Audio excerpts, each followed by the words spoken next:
How would you like to get the rest of August for free? The NFL has 16 preseason games on Thursday. College football season starts this Saturday, and the MLB pennant races are heating up. And you can get all of it for free. Signing up for September with your favorite handicapper at WagerTalk and Sports Memo will get you the rest of this month as a bonus.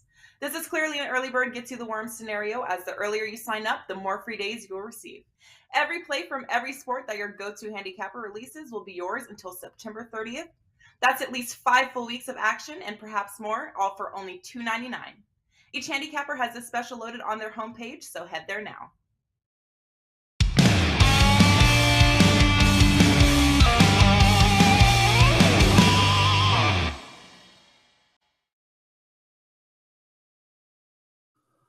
Welcome, everybody, to Wager Talk Today. I am Lawrence Presman. That man is Teddy Covers. And you are watching the best daily sports gambling show on the planet. We got a nice show organized today, Teddy. We had a last-minute change. One of our young'uns had a big night last night. Kudos to him. Andy Lang joining us right off the bat. He's going to talk the Belgium Formula One. He's got a bet for us on Lewis Hamilton. And then we're looking at the Dana White Contender Series. Andy digs deep, Teddy. That is for sure. The Dana White Contender Series and a prop bet on Garrett Cole. Tony Finn, a last-second replacement. He's going to discuss 2 college football games, Nebraska and Northwestern, a game played in Dublin. Because there's so many Nevada and Nebraska fans there, and Northwestern, and then Nevada and New Mexico State. And our KISS fanatic, Tokyo Brandon, joining us, and he's going to talk Padres and Royals and the Yomiuri Giants versus the Carp. Teddy, before we get into what did you learn? Hello. Hello, Lawrence. How'd you do last night?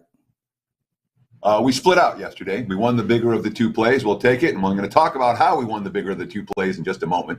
We get to what we learned last night. I lost my play.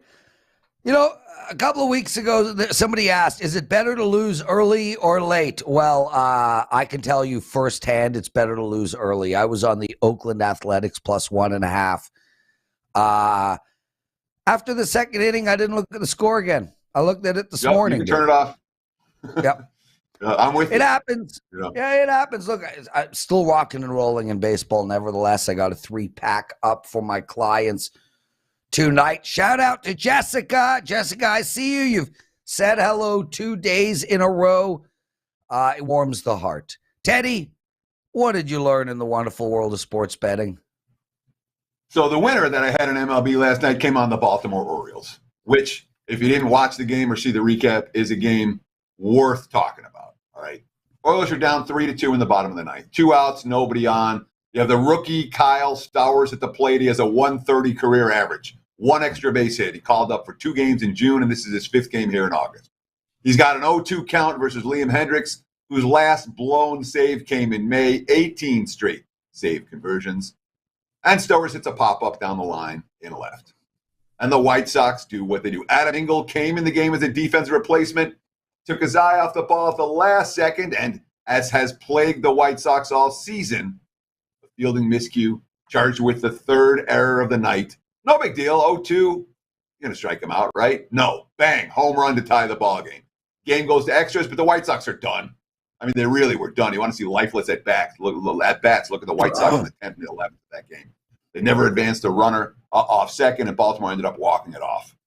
It's a bad beat, right? I mean, brutal for White Sox backers. Lucky for Orioles backers. Super lucky. I agree. But, Prez, this is a key lesson for football season to remember. Overachieving teams, like the Baltimore Orioles in baseball, find ways to win. Underachieving teams, like the Chicago White Sox, find ways to lose. And in general, I'd rather have my money on a good chemistry team like Baltimore than a bad chemistry team like Chicago. even if Chicago's a more talented squad on paper.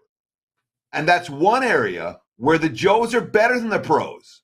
The recreational bettors are much more tuned in to seeing, hey, this team's got the chemistry. We want to be betting on them. That team doesn't. We want to be betting against them. Recognizing the hot teams, the good chemistry teams, fading the bad chemistry teams. That, my friends, is a recipe for winning, not just in baseball, but football, basketball, and on and on. Agree or disagree, Prez? Yeah, I agree. I just, it's hard to use that. You can use it in game, but on a whole, it's not something that I can put into my handicap. It's just, so the concept here, Teddy, is Baltimore is playing Chicago, take Baltimore at the beginning of the game. That was one of the reasons that I took Baltimore yesterday. You were on Baltimore. I gave Baltimore out in the NFL presidential address. And one of the reasons is, and we've spoken about it, they're having a blast. And I like to take teams that are having a blast. You look at the Chicago White Sox bullpen, those guys aren't having a ton of fun. You look at Baltimore and between their necklace and all the high-fiving, I mean, it's like a bunch of kids running around just having a blast. So I do look for that when handicapping, and I've spoken about it in the past. I want to take happy teams versus miserable teams. But man, I wish I took Baltimore with one out, with 2 outs, bottom of the 9th. What would that have paid in game? I don't know. I didn't see it. I wasn't looking at that price at that time. I was focusing on the game, not the bet. Nonetheless, the concept, Prez, of winning teams, overachieving teams whose metrics don't necessarily merit a favorites price tag, those teams tend to be undervalued. And the teams that have all the talent in the world but are underachieving compared to that talent level, that don't have the chemistry, that are finding ways to lose close games, like the White Sox, those teams tend to be bet against. And in football, as we get early on, right, particularly in college football, but the NFL is not that much different. But in college football, you really see the difference between the teams that have the good chemistry and don't. I'm looking to identify teams that may not have the talent level and may not have the statistical profile that's going to attract wise guy attention, but they have the chemistry that's going to attract my attention. So going into the NFL season right in front of us, I mean, obviously we don't know the chemistry and whatnot yet, but do you see anything from that perspective? Do you see any team coming out of the gate where they're just a bunch of happy-go-lucky, overachievers who are going to be right-on teams, vice versa?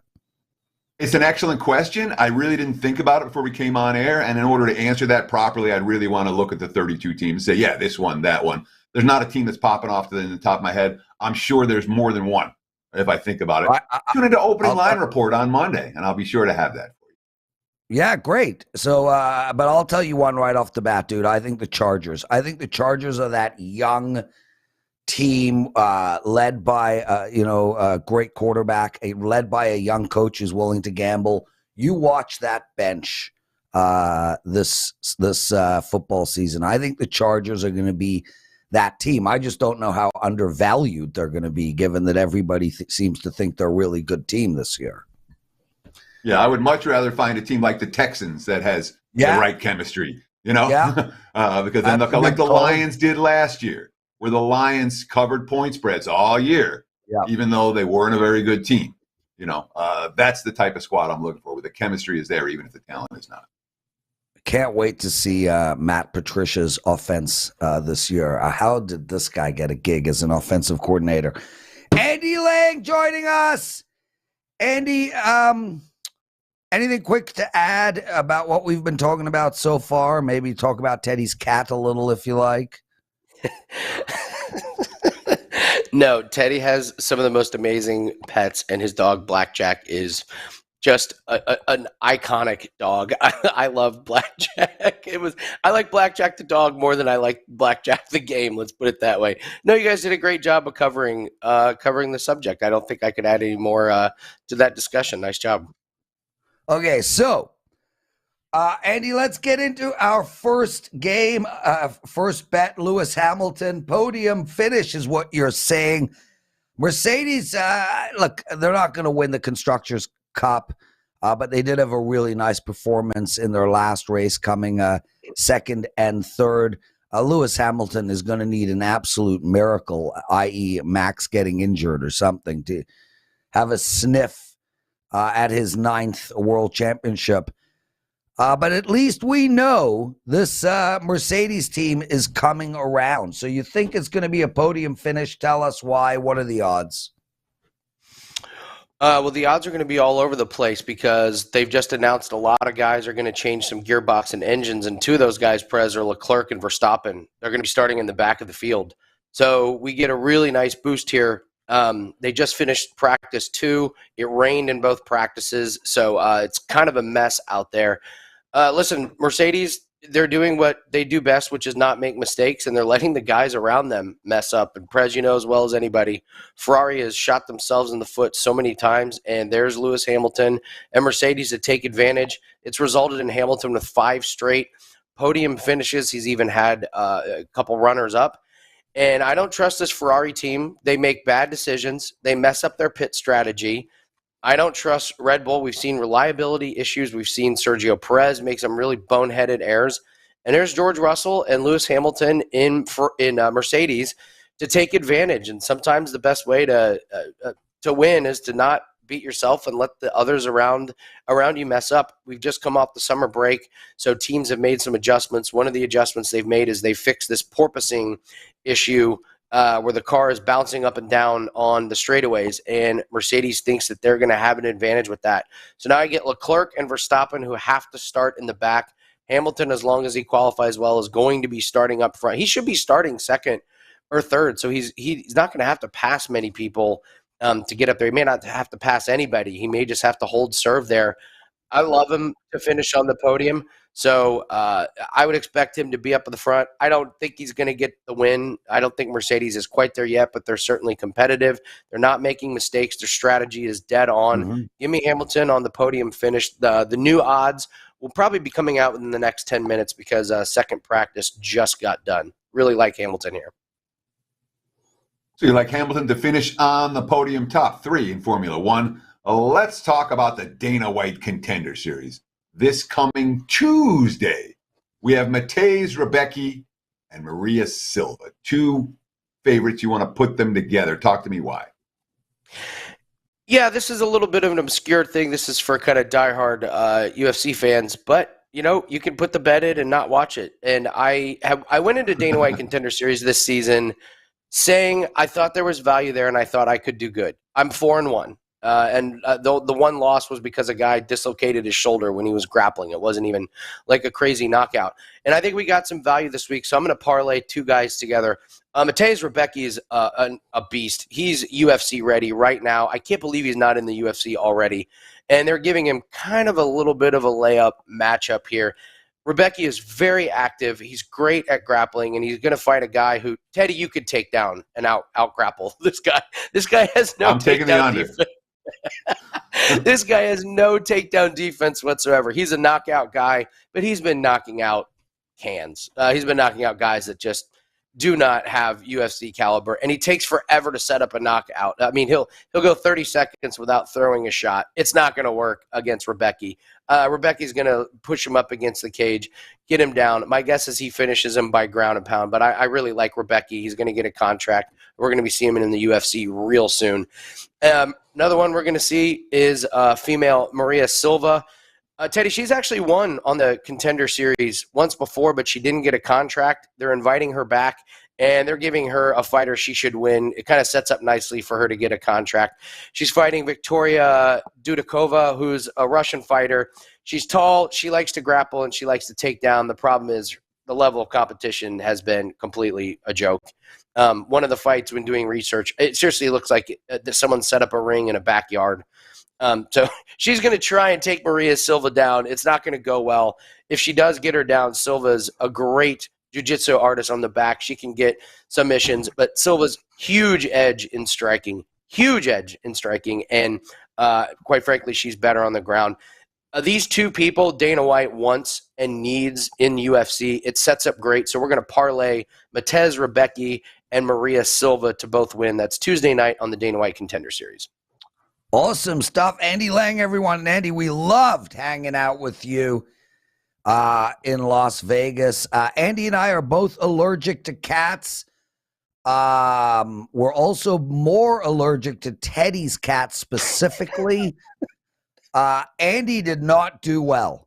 Like, Andy was legit out of Teddy's house, crawling down the Westgate hallways for his inhaler. You lasted, what, 15 minutes? No, I made it about 45 minutes, but then, yeah, I can't believe you're telling this. Yes, I am allergic to cats, even though Milo the cat is awesome. And so my Uber barely made it back to the Westgate. I go running into the hotel to try and get my inhaler and my medicine.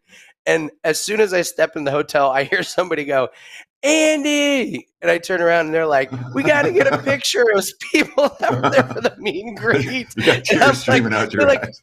You can't breathe. Can we get a picture? I'm like, yeah, we can get a picture. Let's just do it quick. They were the sweetest, nicest people. It was really cool. I did make it up to the room and I had to lay down. But yes, we did confirm that Andy and Prez are indeed allergic to cats. Yes, sir. I'm somewhat allergic to cat people as well, and I think that you can see when watching Wager Talk Today. Who the hell buys a cat, Teddy? I mean, what is it? Does your cat even do anything, or does it run around the neighborhood and once every 3 weeks comes home for food? So, number one, my cat lives in a house with 2 dogs, all right? One of whom's a big dog, right? And my cat runs the house, dude. That cat is a badass. So don't mess with Milo. Female. Secondly, you don't buy cats, dude. You end up with cats. That's how it works. So I grew up with a cat, even though I'm allergic to cats. My cat's name was Mrs. Smith. No, I'm not even kidding. My mother, my brother Darren, it was his cat. He takes her to the vet, asks my mom to pick the cat up from the vet. My mom shows up to the vet to pick the cat up. The vet goes, what's the name of the cat? My mom's like, I don't know. It's a Mrs. something, a Mrs. Johns, a Mrs. Steves. It was hilarious. My mother was there for 20 minutes trying to get her damn cat back because she couldn't remember the name.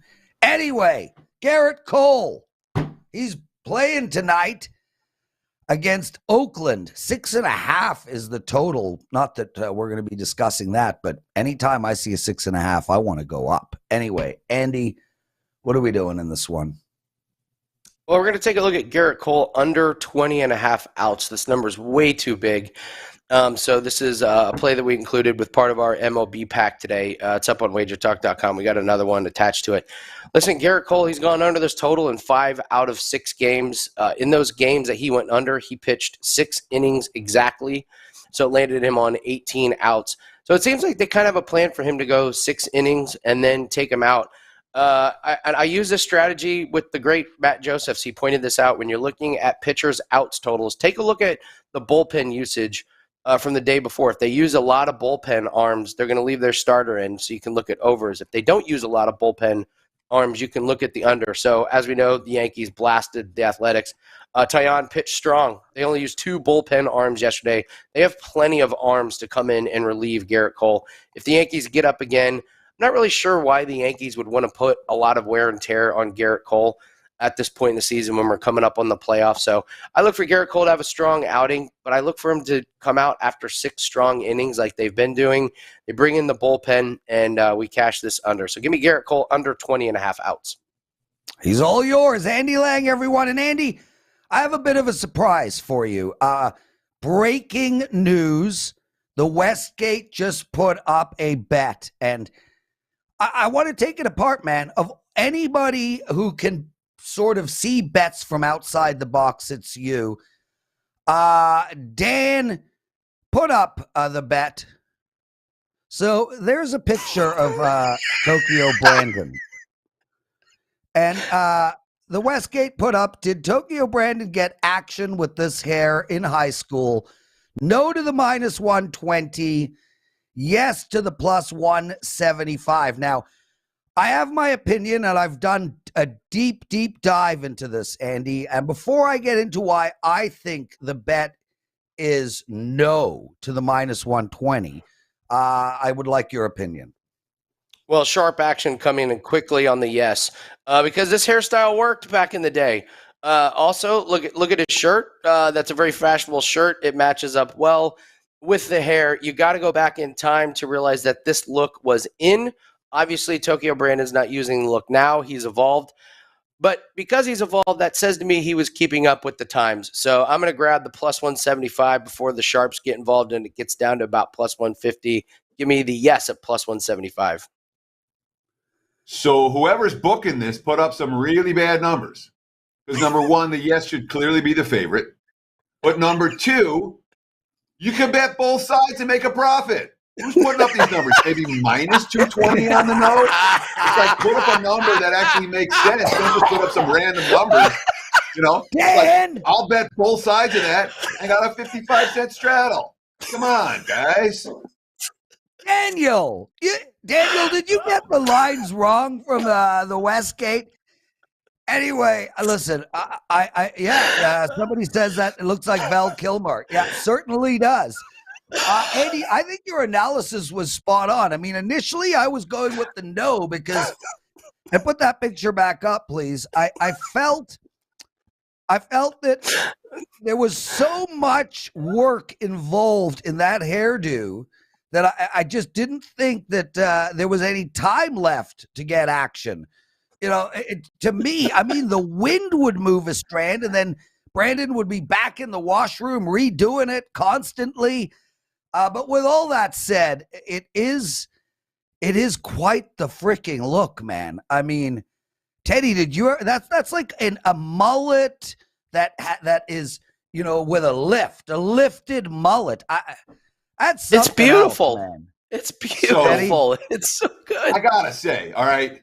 I've got some 80s pictures, okay, that I have specifically kept hidden away. And if you're around, if you're a teenager in the 80s, you've got some 80s pictures too. You know, that's one of them. Or 90, is that a 90s? Yeah, mine's are 80s pictures. So there's some pretty funny ones, but I'll do my best to keep those off air as long as I can. Tokyo Brandon, Flock of Seagulls just called. They want their look back. Andy, what do you have to promote? We're coming up on NFL, and right around the corner is NHL and NBA, where we do really good in props. We're up 83 units in props across all sports, so let's run a special. No promo code needed. Just go to my profile page. For $3.99, you get the rest of the props for 2022. That includes all sports, all 5% plays. It's a smoking deal. It's only going to be up through the 31st. Lock it in now, and you're going to get MLB, golf, auto racing, everything. So, like I said, we're up 83 units. We do our damage in props, so go grab that. Appreciate you guys having me on, and Teddy, thanks for hosting when we were in Vegas. It was awesome. Andy Lang, everybody, and Teddy. Andy got promoted. He used to be on the NFL Daily the NFL Presidential Address last year doing props. Due to his incredible performance, you can now see him on, yes, our flagship show, Bet on It. Andy Lang and Ariel Epstein will be doing props on that show. So shout out, congrats to Andy. He deserves all the good stuff coming his way. Andy, next week you're on the show. I want a picture of a bad hairdo. We're taking a quick break, everyone. We're right back with Teddy's Big Game Breakdown, Tony Finn, and Flock of Seagulls himself, Tokyo Brandon.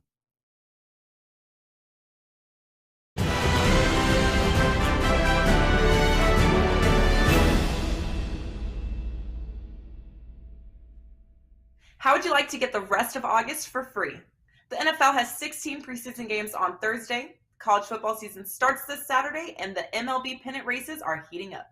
And you can get all of it for free. Signing up for September with your favorite handicapper at WagerTalk and Sports Memo will get you the rest of this month as a bonus. This is clearly an early bird gets you the worm scenario, as the earlier you sign up, the more free days you'll receive. Every play from every sport that your go-to handicapper releases will be yours until September 30th. That's at least 5 full weeks of action and perhaps more, all for only $2.99. Each handicapper has this special loaded on their homepage, so head there now.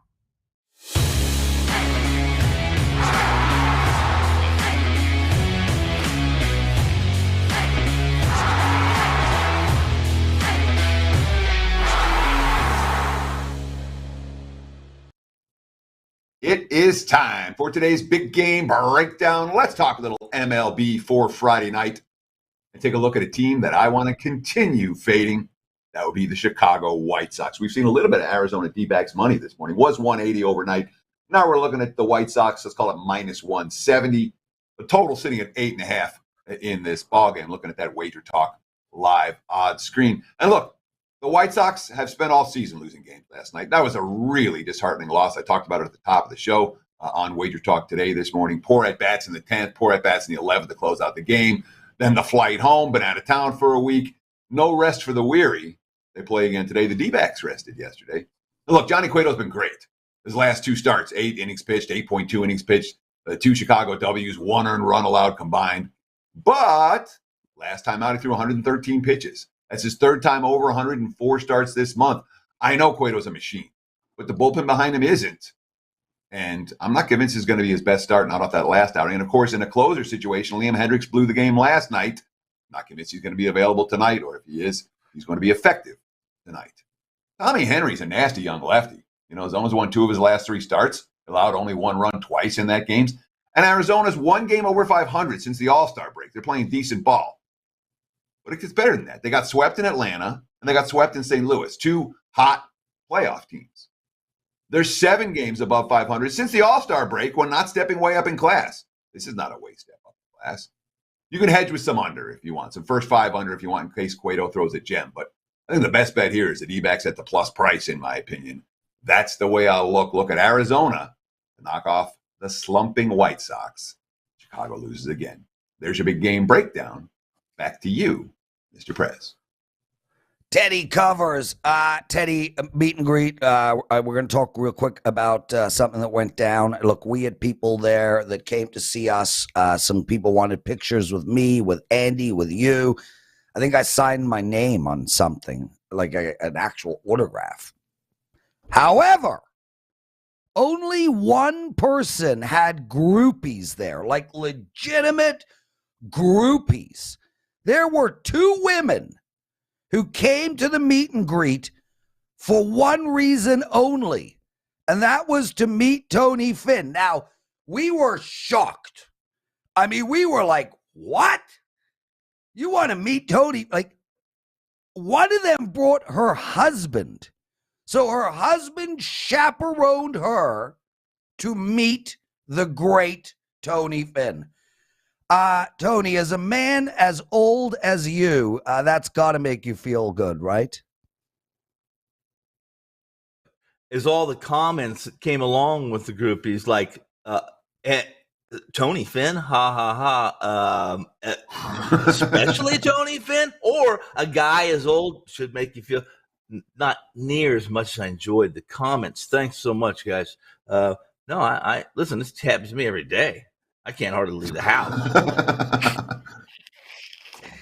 I leave the house. I leave the house. If I go further than a mile from my house, I get pulled over, and the LVPD they say, "Listen, Tony, man, you're straying awful far from home. What's going on?" So you see, there you go. Anyway, Raven Ron writes, Capper groupies laughing. Raven Ron, we're being serious. There were legitimately 2 women, 1 married woman who stood around all day for Tony Finn and was literally running around. Where's Tony Finn? When is he coming? Can you text him? We need Tony Finn. Anyway, Tony Finn, 109% ROI in baseball this year. You have led the WagerTalk handicapping team in baseball from start to present. Your baseball season has been incredible. So let's talk some college football. Yeah, Nebraska exactly. and Northwestern. They're playing in Dublin.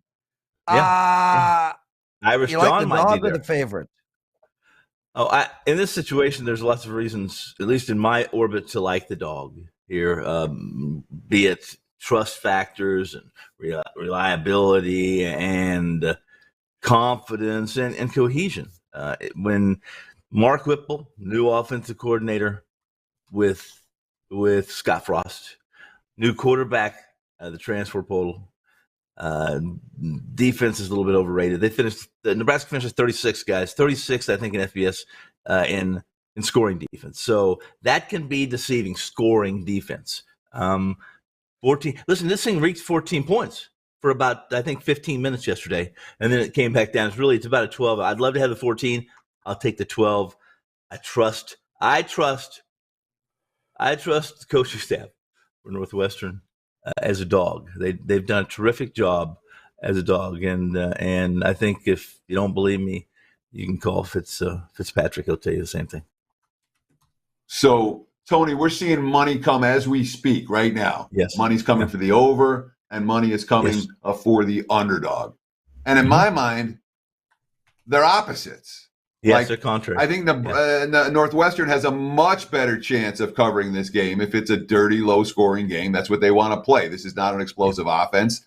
The strength of that team appears to be on the defensive side of the football. So I'm curious as to your take, because we're getting over money and Northwestern money. Are they saying Northwestern's offense is good? I don't understand what the markets are doing right now.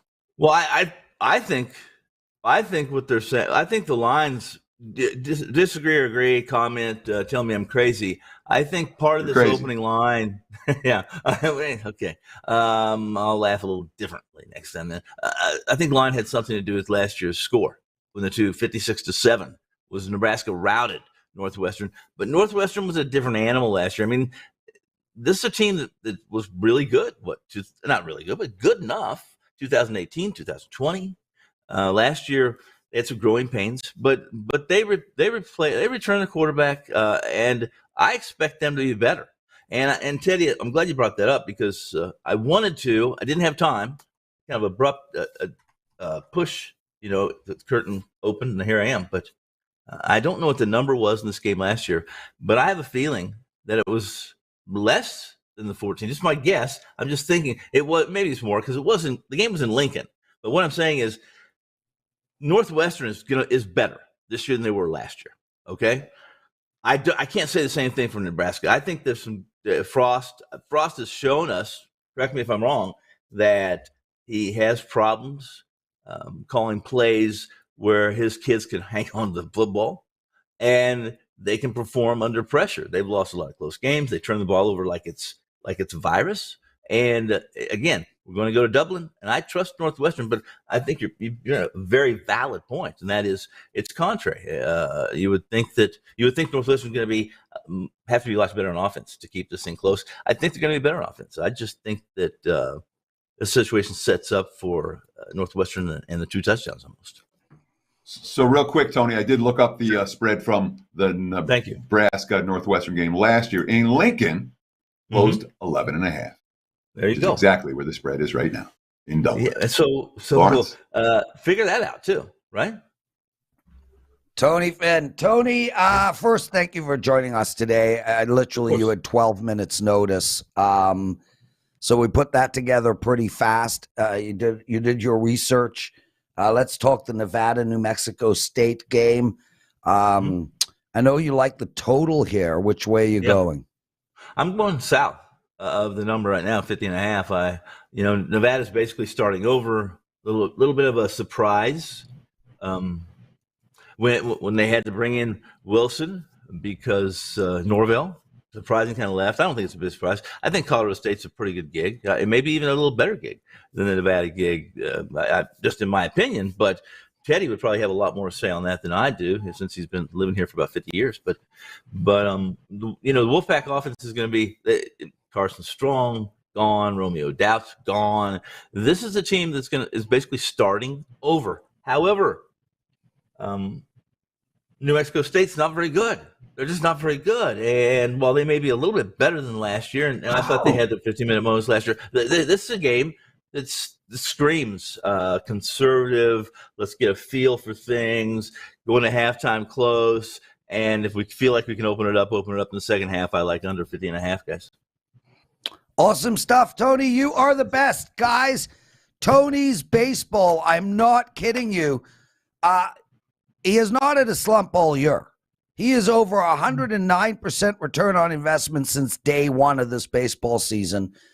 Nobody is even close to Tony in profit this baseball year. So, Tony, listen, I'm gonna give you a little piece of advice here. I'll take it. Get your freaking plays up earlier.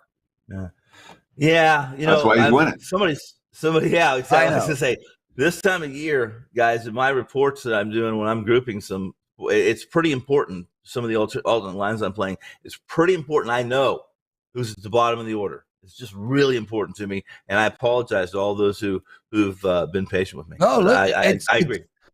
Tony, it's more important to win. So I am with you. Keep doing exactly what you're doing. Guys, don't waste a second. Head over to WagerTalk. Get Tony Finn. Get a week or a month of his baseball. I mean, the dude is literally raining dollars down on Brandon's hair. Teddy, get Tony out of here. Brandon. Yeah. Man, I'll tell you, I mean, look, Andy points out that clearly there was something stylish about you at one point in your life.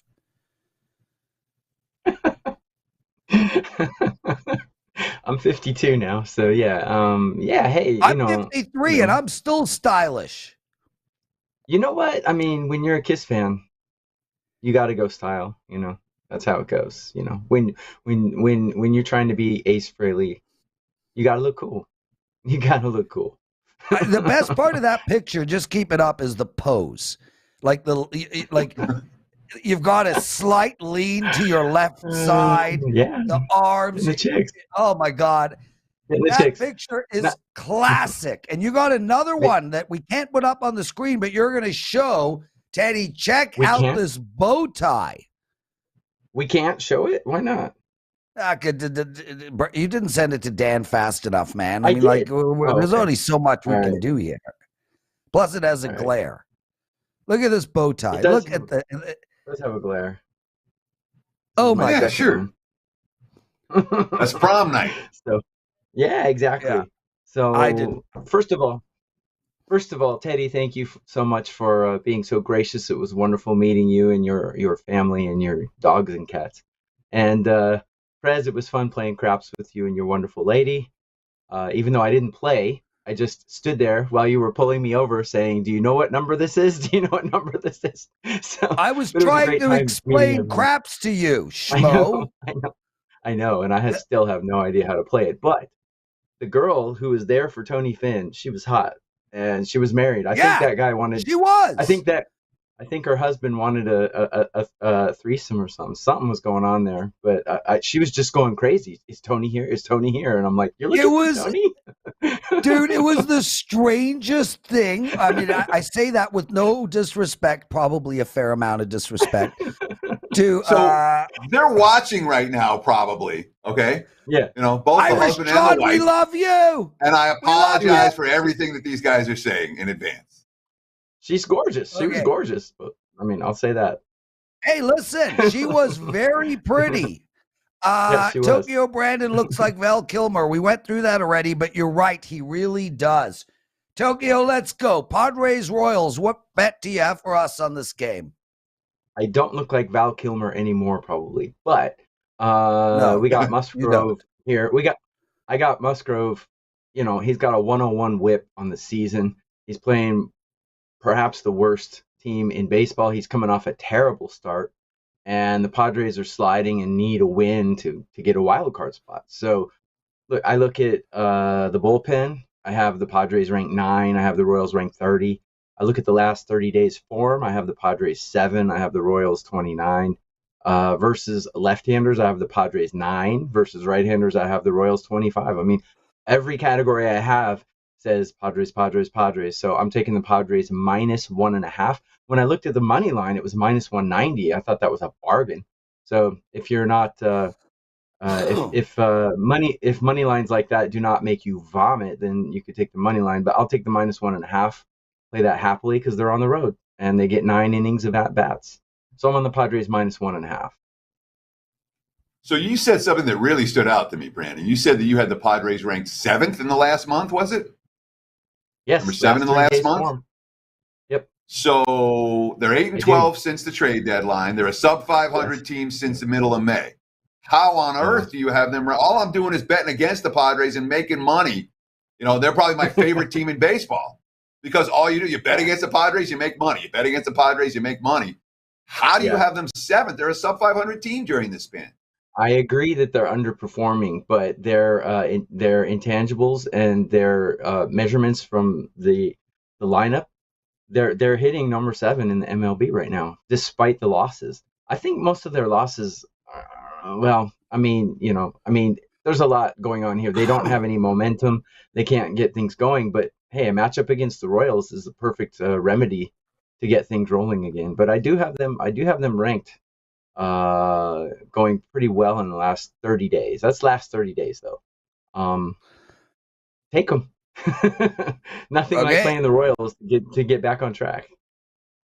Guys, 285 of you currently watching it this very second. 284. We're losing people. Stay. Anyway, hit that like button. Are you kidding? If ever a show deserved 100 likes, this is the one. It's been a fun show. Tokyo, Brandon, we let me you know what? Let's do the game first. Yomiuri Giants, Hiroshima Carp. Carp. What a great name for a team. I know you like that. You don't like that as much as the Swallows, but today we got the Carp. They're going against the Giants, and the Carp are putting out a pitcher named Endo. I really can't stand the guy. He's got a 4.33 FIP. He's got a 1.27 whip, and in Japanese baseball, anything over 1.20 is a bad whip. Going against a pitcher who's pretty solid, although he is a relief pitcher. He's got great whip. He's got great peripherals. He's got a 2.91 FIP. I think the Yomiuri Giants can take this. I like them, especially in the first 5 innings. But if your book doesn't have a first 5, you can take the Yomiuri Giants on the money line because I really like them here. It was minus 120 last time I checked. Great value. Teddy, you want to take a shot? Yeah. Well, he's talking about the whip. I'm going to talk about the nay-nay. But okay. No. So the Carp have been hitting it well lately. So does that bother you to take the Giants with a reliever starting as a bullpen game for the Giants against a hot-hitting team? How much does that concern you? Great devil's advocate role there, Teddy. The Giants do have the worst bullpen in Japanese baseball, and that is a concern, which I would rather take them first 5. But he is a reliever, but he's a good reliever, and he's probably the only good reliever they have. The Carp are hitting well lately, but the Giants are hitting actually a little bit better. So this could be like a 4-3 or a 2-3 kind of game in the first 5, but I still think the Giants come out on top. Even full game, I think the Giants come out on top. That's my play. Excellent stuff. Tokyo, Brandon, everyone. And Toby Smith writes, I love how Teddy keeps it real. I've been making money betting against the Padres too. Okay, Brandon. Not today. Quick story, everybody. A few days ago, I think on Wednesday, I told you guys about how, I walked Jim Feist around, the meet and greet, introduced him to everybody, and it was a privilege for me. Jim is a monster bettor, guys. In his real life, he bets serious sums of money on games, and he is now officially a Tokyo Brandon KBO, JBO, Asian baseball follower. He has a username, he logs in, and he bets Tokyo Brandon's plays. So do I. If it's good enough for me, if it's good enough for Jim, if it's good enough for Brandon himself, who clearly has a stylish thing about him, then it's good enough for you people too. Mullet. Plus 220% profit in the last 365 days. Guys, are you kidding me? Like, gas, oil didn't go up as much as Tokyo Brandon's bankroll. Tokyo, you can get your plays every day for $9, right? Asian baseball, $9. Aside from 5% plays, everything is $9 every day. I have 3 plays out right now, by the way. So, yes, sir.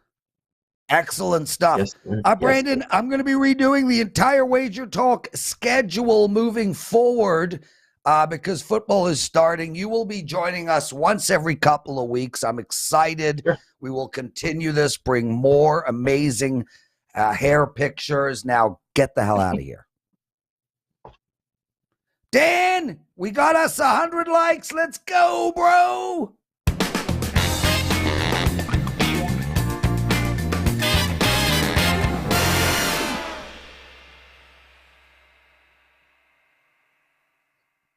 All right, it's the Daily Presidential Address. I'm Lawrence Presman, and I have 2 bets for you guys tonight, both totals. Before we get into that, I just want to point out that I have a college football 5% play up for tomorrow. I left last year on a big college football run, and my 5% bets were on a 5-0 run. So, haven't lost a college football 5% play in a long, long time. Make sure to grab that, guys. I got a promo code for you. It is Prez20. That's Prez for everybody in the world, Z for Americans. That's Prez20. $20 off my 5% play over at WagerTalk.com. As for your 2 bets today, I like, and I said this earlier, 6.5 on the Yankees game. The Yankees can put up 6.5, 7 themselves. They doubled that last night. I'm going with over 6.5. And the Jays game tonight, I like a high-scoring game as well. We're going over on the Jays game too. Remember, use the promo code Prez20. That'll get you $20 off my 5% college football play. Take the Yankees over, the Jays over. Teddy freaking covers. What a great week. Next week, it is like 80% football, baby. Take us home. Sure, that's going to wrap it for the week here at Wager Talk Today. I do want to thank Andy Lang, Brandon Siefkin, and Tony Finn for joining us as guests today. I want to thank all of you out there in listener and viewer land for taking time out of your busy day to spend with us here on Wager Talk TV. If you haven't done so already, please download the Wager Talk TV app. You can consume at your convenience. We appreciate all the 5-star ratings we've been getting. Between now and Monday's show, you guys know what to do. Enjoy the games and good luck.